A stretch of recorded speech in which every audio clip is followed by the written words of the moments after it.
Welcome to The Explainer.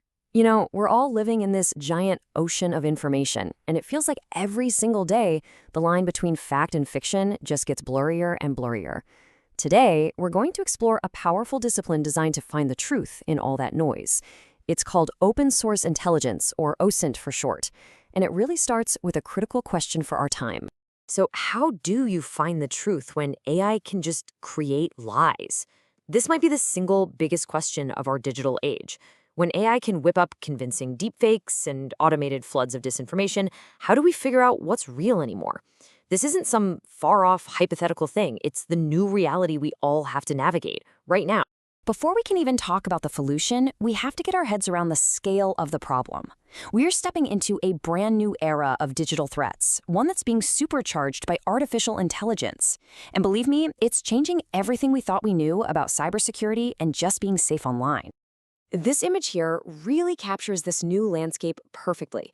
What we're seeing is this convergence of human cleverness and machine processing power, where a person can manipulate automated systems to cause chaos on a massive scale. This isn't science fiction, folks. This is the new face of cybercrime. Yeah, and this quote from a Trend Micro security report really hits the nail on the head.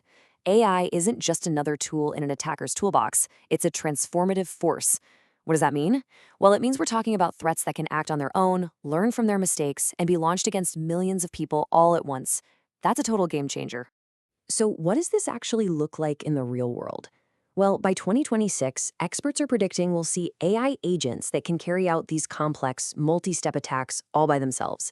We're going to see deepfakes and social engineering scams that are so personalized and automated, they'll be almost impossible to spot. Ransomware will just operate on its own without a human pulling the strings. And get this, malicious chatbots will make it super easy for even low-skilled criminals to create incredibly sophisticated phishing attacks.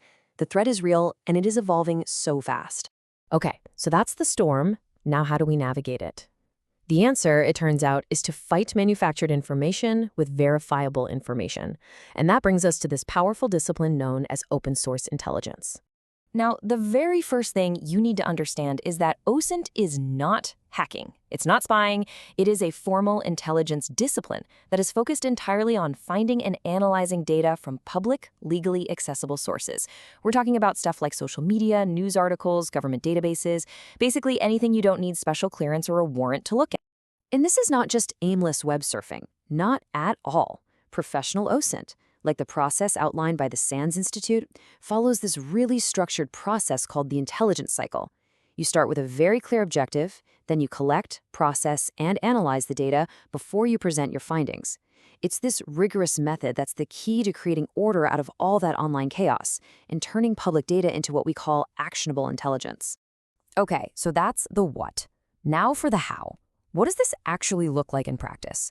What are the tools and techniques that investigators are using to sift through these mountains of public data to find that one crucial piece of information they need? Well, this framework from the Canadian government is just a brilliant way to structure pretty much any search. First up is context. Where are you looking? Let's say a specific court database. Simple enough. Second, content. What are you looking for? Maybe the word lawsuit. And finally, controls. How do you filter out all the junk? Well, you might exclude job postings. Following these three simple steps, context, content, and controls, turns a vague, messy search into a really targeted investigation. And the techniques themselves? They're incredibly diverse. We're talking about investigators analyzing social media profiles, geolocating photos from tiny little clues in the background, digging into who owns a website or an IP address, researching public records like corporate filings and court cases, and using these advanced search queries that go way, way beyond a simple Google search. And this slide right here perfectly illustrates the difference. A basic search is like a wide-open fire hose of information, just total chaos. The advanced search, though, that's a laser beam. Let's break it down real quick. The quotes around Acme Corp search for that exact phrase.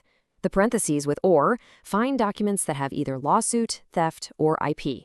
The little minus sign, that's key. It excludes any results about hiring. And then cite and file type tell the search engine to only look for PDFs on the courtlistener.com website. You see? One gives you noise, the other gives you evidence. It's a huge difference.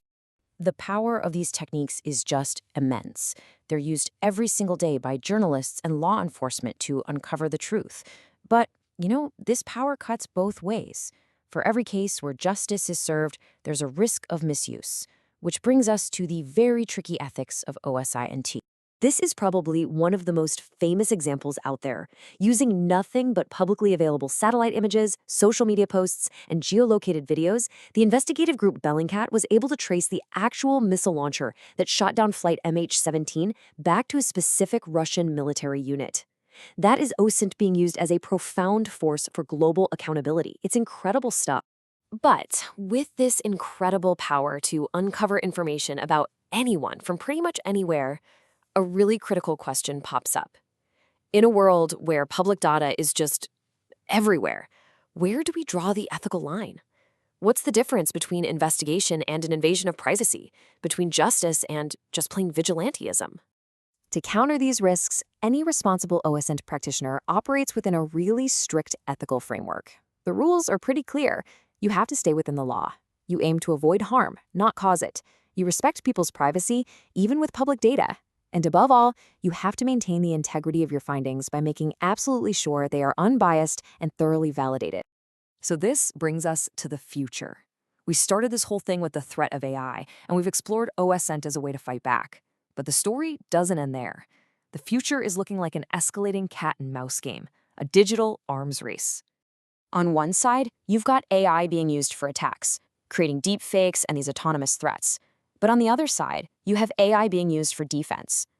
This defensive AI can analyze these massive OSINT datasets to spot patterns a human would totally miss, and it can help detect those sophisticated fakes. So it turns out the same technology that's creating the problem is also a critical part of the solution. And that leaves us with this one final thought. As the machines get better and better at both creating lies and detecting them, what is the role of the human in all of this? In a world that is just saturated with synthetic reality, is it our own critical thinking, our intuition, our rigorous ethical analysis? Is that what's going to serve as our last and maybe our most important line of defense?